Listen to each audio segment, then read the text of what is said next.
We're watching, we have a lot of ships going that direction, just in case we have a big.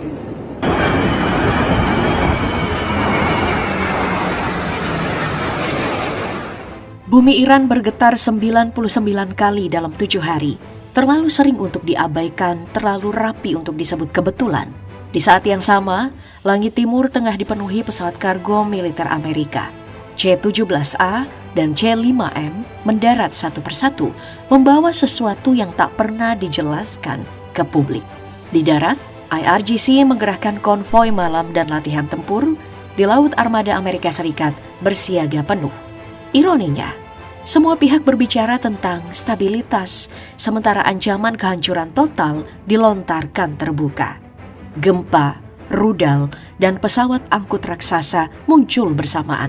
Tahan dulu, karena ada satu pola yang sengaja tak disorot, dan itulah kunci dari sinyal perang yang sesungguhnya. Dalam rentang 10 hingga 16 Januari 2026, Iran mendapat 99 gempa bumi hanya dalam satu pekan. Data ini berasal dari jaringan seismologi Institut Geofisika Universitas Teheran, bukan rumor media sosial.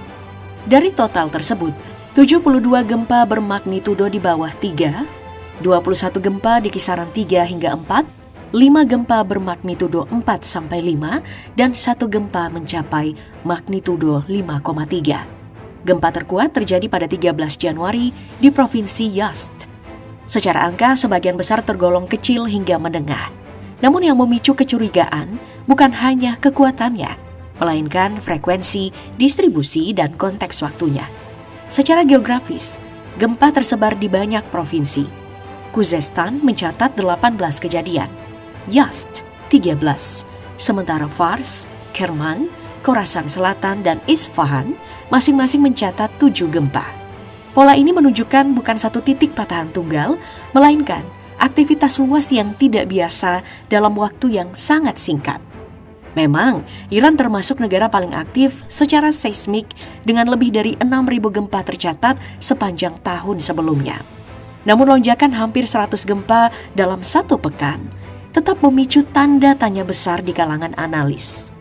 Sorotan utama mengarah ke Isfahan, bukan karena jumlah gempanya paling banyak, tetapi karena makna strategisnya.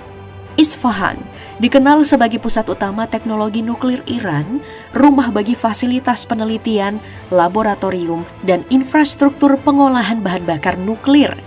Wilayah ini juga bukan nama baru dalam konflik. Pada Juni 2025, Isfahan disebut sebagai salah satu target serangan udara Amerika Serikat dalam operasi yang bertujuan melumpuhkan kemampuan pengayaan Iran. Setiap getaran di wilayah ini otomatis menjadi isu politik, bukan sekadar geologi. Kecurigaan pun semakin menguat ketika lonjakan gempa ini bertepatan dengan bahasa politik yang semakin ekstrim. Donald Trump kembali melontarkan ancaman maksimal, menyebut respon Amerika Serikat akan bersifat menghancurkan bila Iran melangkah terlalu jauh. Sebaliknya, pejabat tinggi Iran dari IRGC menegaskan bahwa setiap serangan, sekecil apapun, akan dianggap sebagai perang total. Dalam atmosfer seperti ini, gempa bumi tidak lagi netral.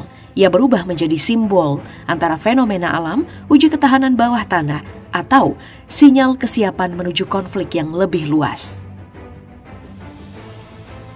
Saat getaran bumi masih memancing kecurigaan, perhatian kini beralih ke darat. Tempat sinyal lain dikirim tanpa suara, tanpa pernyataan resmi.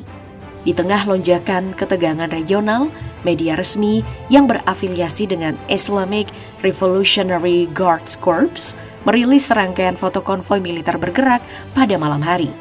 Gambar-gambar tersebut memperlihatkan truk dan trailer berat melintasi kawasan perkotaan Iran, mengangkut drone tempur dan perlengkapan militer strategis. Tidak ada keterangan waktu, lokasi, maupun tujuan. Justru, ketidakjelasan itulah yang menjadi pesan utama. Rilis ini datang dari kanal Telegram Sepah News Agency, saluran media resmi IRGC. Dalam unggahan singkat yang diedit berulang kali dalam hitungan menit, IRGC mengklaim bahwa rudal dan drone sedang dipindahkan di berbagai kota-kota di Iran. Meski hanya drone buatan dalam negeri yang tampak jelas di foto, narasi tentang pemindahan misil sengaja dibiarkan menggantung, sebuah teknik komunikasi yang umum dalam perang psikologis modern. Pergerakan militer pada malam hari bukanlah keputusan acak. Dalam doktrin Iran terbaru, mobilitas senyap, penyamaran, dan ketidakpastian lokasi aset menjadi bagian dari kesiapan menghadapi serangan presisi lawan. Konvoi malam mengurangi visibilitas satelit, menyulitkan pengintaian udara, dan memperkuat pesan bahwa Iran tidak menunggu serangan, melainkan bersiap menghadapinya. Narasi ini pun diperkuat oleh pernyataan resmi Kementerian Pertahanan Iran. Brigadir Jenderal Reza Talayenik menegaskan bahwa Iran kini memiliki rudal yang lebih kuat dan lebih banyak dibandingkan yang digunakan dalam konflik sebelumnya dengan Israel.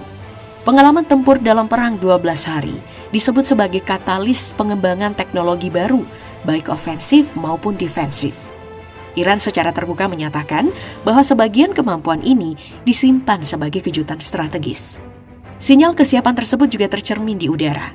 Otoritas Iran mengeluarkan notam yang membatasi penerbangan VFR dan aviasi umum selama 3 bulan penuh.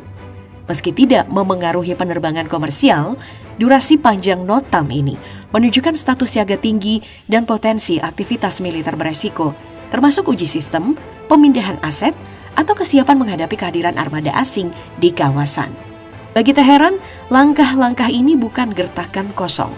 Dalam perang 12 hari melawan Israel, yang juga melibatkan kepentingan Amerika Serikat, Iran menunjukkan efektivitas doktrin deterensi asimetris.